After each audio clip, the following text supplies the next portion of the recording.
서류미비 청소년들에게 영주권과 시민권을 허용하는 이민개혁 법안이 또다시 무산됐으며 내년에는 공화당이 연방 하원을 장악함에 따라서 더욱 힘들어질 것으로 보입니다.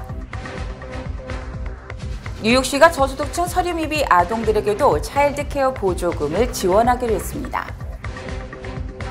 하버드대 개교 386년 만에 사상 처음으로 흑인 여성인 클로딘 게이 예술과학 분야 학장이 내년 7월 임기가 시작되는 차기 총장에 지명됐습니다. 내년 1월부터 조지 워싱턴 브리지 통행료가 $17로 인상됩니다. 이상은 TKC 뉴스데스크 오늘의 주요 소식입니다. 아름다운 제품에서부터 아름다운 사회를 만들기까지 키스는 뉴욕에서 시작하여 현재는 전 세계 12,000명의 직원들과 함께 끊임없이 도전하는 기업입니다. 사람을 생각하고 존중하는 기업. 키스는 한인들이 사회의 주인공이 될 수 있도록 든든한 버팀목이 되겠습니다. 글로벌 뷰티 기업 키스. As a mom, I always seem to be doing two things at once. I'm always on the go, so I was happy to hear that I could get a flu shot and updated COVID-19 booster at the same time. It will keep our family safe. And reduce the risk of serious illness. And make sure we don't end up in the hospital. Get your flu shot and COVID-19 vaccine or updated booster, safe to get at the same time. It's twice the protection and twice the peace of mind. Call 311 or visit nyc.gov/vaccine-finder. 시청자 여러분 안녕하십니까? 12월 16일 금요일 TKC 뉴스데스크 첫 소식입니다. 서류미비 청소년들에게 영주권과 시민권을 허용하는 이민개혁 법안이 또다시 무산됐으며 내년에는 공화당이 연방 하원을 장악함에 따라서 더욱 힘들어질 것으로 전망됩니다. 회기를 보름 정도 남긴 연방 상원은 이민개혁 법안 통과를 위해서는 60명의 찬성이 필요하지만 50석을 가진 민주당이 공화당 포섭에 실패함으로써 사실상 무산됐다고 어제 CBS 뉴스가 보도했습니다. 특히 이 법안을 초당적으로 추진하던 키르스텐 시나마 상원 의원이 최근 민주당을 떠나 무소속을 선언하는 바람에 민주당 상원 의원들도 제대로 결집되지 않은 것으로 드러났습니다.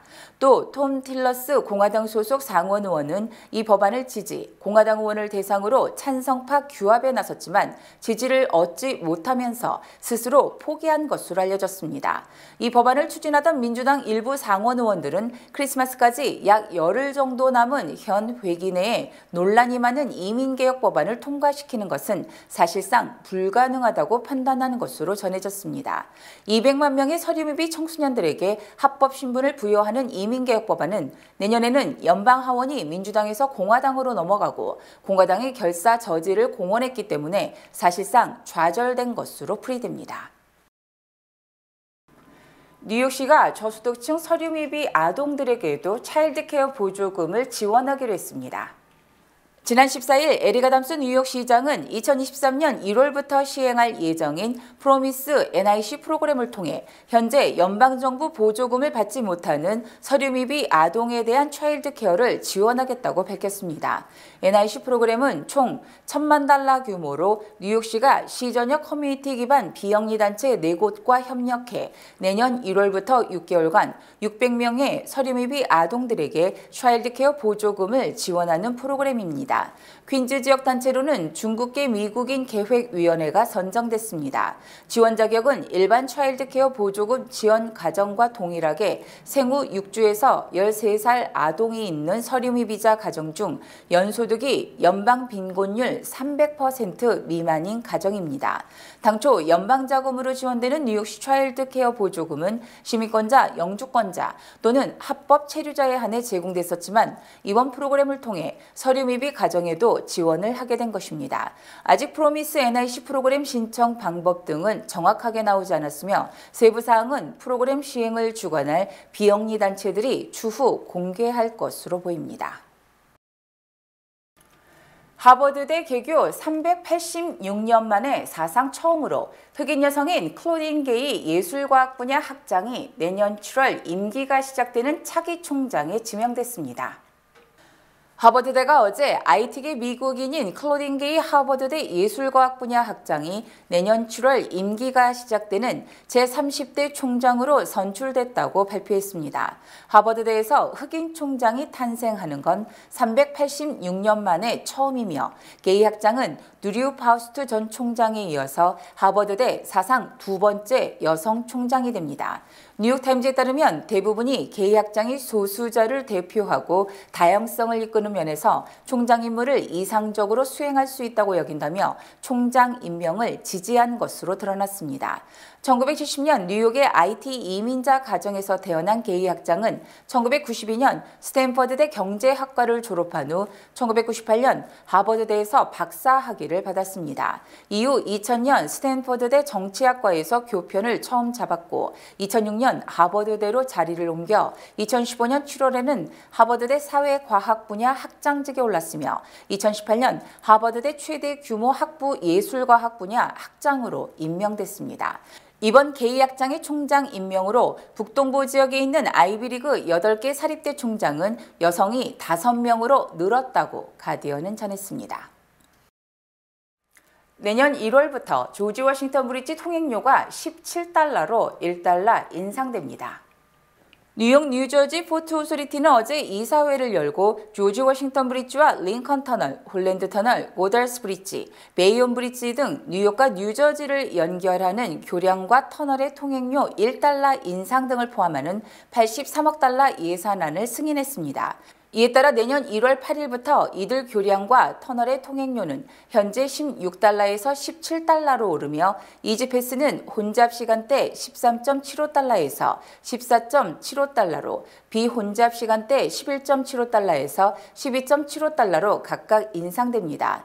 또 존 F 케네디 공항과 뉴저지주 뉴욕 공항의 에어트레인 요금도 $8.25로 25센트 인상되며 뉴욕과 뉴저지를 잇는 패스트트레인 요금은 인상되지 않습니다. 이번 통행료 인상은 지난 2020년 1월 이후 3년 만이며 인플레이션에 따른 재정난 등을 고려한 것입니다. 뉴욕시 내 불법 마리화나 판매가 기승을 부리고 있는 가운데 뉴욕시가 대대적인 단속에 나섰습니다. 자세한 소식을 박하율 기자가 보도합니다. 뉴욕주가 마리화나를 합법화한 이후 뉴욕시 내 무허가 상점 및 개인 간 불법 거래들이 기승을 부려 뉴욕시가 이에 대한 단속에 나섰습니다. 뉴욕시 앤서니 미란다 셰리프 국장은 어제 열린 기자회견에서 지난 2주 동안 5개 보로에서 53개의 불법 판매점을 적발했고 10만 개 이상의 불법 제품을 압수했다고 밝혔습니다. 이는 약 $400만 상당인 것으로 추정됩니다. 이에 따라 에릭 아담스 뉴욕시장은 뉴욕시 내 마리화나가 합법이기는 하지만 합법 판매를 위해선 따라야 할 절차가 있다며 불법 판매 적발 시 받게 될 불이익과 합법적 판매 절차에 대한 교육이 필요하다고 밝혔습니다. 이어 불법 판매 및 거래로 적발될 시 처음에는 구두 경고 및 제품 압수의 조치가 이루어질 것이라고 덧붙였습니다. 앞서 뉴욕주는 합법적으로 마리화나를 판매할 수 있는 36개의 면허를 발급한 바 있으나 아직 공식적으로 판매를 시작한 곳은 이 중 한 곳도 없습니다. 이에 대해 뉴욕 마리화나 협회 이사인 오웬 마르티네티는 주정부가 서둘러 허가받은 판매자들이 영업할 수 있도록 해야 무허가 상점 및 불법 거래를 조금이라도 줄일 수 있다고 말했습니다. 캐시 호컬 주지사도 이날 기자회견에서 면허를 가진 매장에는 특별한 검증 엠블럼을 달 것이며 각 제품에는 합법성을 증명하기 위한 뉴욕 로고가 부착될 것이라고 발표했습니다. 오는 2024년부터 시민권 시험 문제가 개정됩니다. 이민서비스국은 14일 시민권 시험 문제를 업데이트하기 위한 테스트 작업을 진행한다고 연방관보에 게재했습니다. 연방관보에 실린 공지에 따르면 USCIS는 내년 상반기 동안 성인학교에서 영어를 공부하는 학생 1,500여 명을 대상으로 개정 시민권 문제를 테스트한 후 결과를 바탕으로 2024년부터 새 시험을 도입하게 됩니다. USCIS는 현재 읽기, 쓰기, 말하기 능력을 확인하는 시험 문제 외에 미국 역사와 헌법에 대한 상식을 확인하는 시험 문제를 내고 있습니다. 그러나 테스트 버전의 경우 영어 읽기 읽기와 쓰기 시험 없이 말하기 시험과 역사와 도덕 시험만 있는 것으로 밝혀져 앞으로 바뀔 시민권 시험 방식과 범위가 대폭 간소해질 것으로 예상하고 있습니다. 이전까지는 10문제 중 6문제를 맞추면 시민권 시험에 합격했지만 개정된 시험은 20문제 중 12문제를 맞추도록 변경했으며 시험 출제 범위도 넓히고 난이도도 높여져 이민자들의 시민권 취득을 어렵게 한다는 비판을 받았었습니다. 공중보건을 이유로 미립국자를 무조건 추방할 수 있는 규정이 오는 21일 해제될 예정인 가운데 해제와 동시에 미립국하려는 사람들이 이미 남부 국경지대에 대거 몰린 것으로 드러났습니다. 로이터 통신과 MBC 방송 등은 멕시코와 국경을 접한 텍사스주 알파소에 지난 주말부터 미리국자 수천 명이 몰리고 있으며 이들은 국경을 넘은 뒤 스스로 관세 국경 보호국 등에 제발로 찾아가 망명을 신청하고 있다고 보도했습니다. 특히 최근 엘파소로 미리국하는 사람이 하루 평균 2,500명을 넘는 것으로 추산됐습니다. 이처럼 미리국자가 급증한 것은 지난 2020년 3월 코로나19 발병 직후 트럼프 대통령이 보건 문제로 미리국자를 무조건 추방하도록 한 타이틀 42, 이른바 긴급조치 42가 오는 21일 해제되기 때문입니다. 워싱턴 DC 연방법원은 지난달 타이틀 42가 행정절차법에 위배된다며 12월 21일부터 강제 추방 제도를 해제하라고 명령했고 이 같은 사실이 알려지면서 이른바 중남미 국가의 캐러밴 행렬이 재현되고 있습니다. 타이틀 42가 종료되면 미리국자는 연방정부에 망명을 신청할 수 있으며 망명 허가 여부가 결정될 때까지 미국에 체류할 수 있습니다. 현재 미국 경제가 좋지 않은 것은 물론 내년에도 경제 전망을 비관적으로 보는 미국인들이 점점 늘고 있는 것으로 나타났습니다. 월스트리트저널이 지난 3일부터 7일까지 등록 유권자 759명을 대상으로 여론조사를 실시한 결과 응답자 대부분이 내년 미국 경제가 지금보다 나빠질 것으로 예상했으며 3분의 2는 미국 경제가 잘못된 방향으로 가고 있다고 답했습니다. 이 조사가 실시된 시점은 휘발유 가격이 낮아지고 인플레이션이 둔화된다는 각종 지표가 발표된 이후지만 이들 지표가 미국민들의 경기 침체 우려를 불식시키지 못한 것으로 나타났습니다. 이 조사에서 미국 경제가 좋지 못하거나 매우 나쁘다는 답변이 67%에 달했고 좋거나 매우 좋다는 답변은 32%에 그쳤습니다.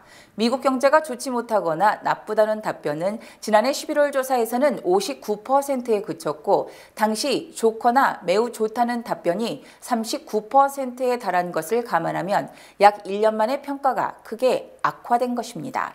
하지만 지난 10월 좋지 못하거나 나쁘다는 답변 72%, 좋거나 매우 좋다는 답변 27%보다는 다소 나아진 것입니다. 올해 북한은 39차례나 미사일을 쐈습니다. 길이 24m에 미 전역이 사정권이라는 추정까지 더해져 괴물 ICBM으로 불리는데 과연 그럴지 진송민 기자가 전문가들의 분석을 종합 취재했습니다. 북한 화성 17형 ICBM은 지난달 18일 시험 발사에서 고도 6,000km 이상, 사거리 1,000km를 기록했습니다. ICBM의 정상 궤적은 이런 식인데 그와 달리 고각으로 발사했습니다. 11월에 쏜 거는 만약에 정상 각도로 계산한다면은 15,000km가 나와요. 평양에서 워싱턴 DC까지 최단 거리는 11,000km. 이는 북극을 지나는 경로라 미사일 방어망이 촘촘한 알래스카 등을 우회해 미국 전역을 사정권에 두려면 사거리 15,000km가 북한 입장에선 필요합니다. 탄두 무게, 위에 있는 무게가 무거울수록 사거리는 안 나오는 거예요. 제가 분석한 거는 2.5톤 정도 넣으면 저기면 11,000, 12,000밖에 안 나가요. 그렇게 엔진이 4개짜리를 붙여도. ICBM은 우주로 치솟았다가 대기권에 다시 들어오는데 이때 생기는 8,000도의 엄청난 열을 견뎌야 합니다. 이런 재진입 성능은 갖췄을까? 북한 ICBM 낙하 지점 근처에서 일본 자위대 전투기가 촬영한 비행운. 들어올 때 저렇게 연기가 나면 안 돼요. 저 연기 난다는 건 탄다는 얘기예요. 아직 재진입 기술을 확보 못했다. 열을 잘 견디고 있기 때문에 그런 흔적이 남았을 수도 있는 거예요. 어떤 형태로 지나간다라는 걸 명확하게 보여주는 양상은 아니거든요. 고각 발사라 정밀 평가는 어렵습니다. 대각선으로 들어가는 것이 아니라 재진입할 때는 거의 수직으로 들어오거든요. 실제 상황과 유사하게 테스트하지 않는 이상은 그 재진입 기술을 확보했다라고 단정하기 어렵다. 탄두 여러 개를 탑재할 수 있는지, 액체에서 고체로 연료를 언제 전환할지도 미스터리로 꼽힙니다. 북한의 미사일 위협이 커지는 가운데 주한미군은 대기권방 미사일을 탐지 추적하는 우주군 부대를 창설했습니다. SBS 진송민입니다. 중국이 엄격했던 코로나 방역 정책을 풀겠다고 한 이후 환자가 계속 늘고 있습니다. 사망자가 100만 명에 이를 수 있다는 연구 결과도 나왔습니다. 베이징에서 정영태 특파원이 전해왔습니다. 약국 밖 철제문이 열리자마자 기다렸던 사람들이 줄을 지어 들어옵니다. 고열로 병원을 찾은 환자들은 공간이 부족해 병원 밖 거리에서 수액을 맞는가 하면 장례식장 진입로에는 운구차들이 길게 늘어서 있습니다. 의료진 감염도 급증하면서 의료 대란 우려도 커지고 있습니다. 最先是100多，然后到200，然后到400。我们儿科医生会特别紧张，对于这个疫情。 홍콩대 연구진은 중국 본토가 지금 방역 조치만으로 다음 달 위드 코로나로 전면 전환할 경우 의료 시스템이 붕괴되고 100만 명 가까운 사망자가 나올 거라고 경고했습니다. 대규모 4차 백신 접종과 치료제 확보 등 시급한 조치가 없으면 인구 100만 명당 사망자가 684명에 달할 거라는 분석입니다. 문제는 3,600만 명에 달하는 80세 이상 고령층의 3차 접종률이 아직 40% 수준이고 4차 접종은 이제 겨우 시작했다는 겁니다.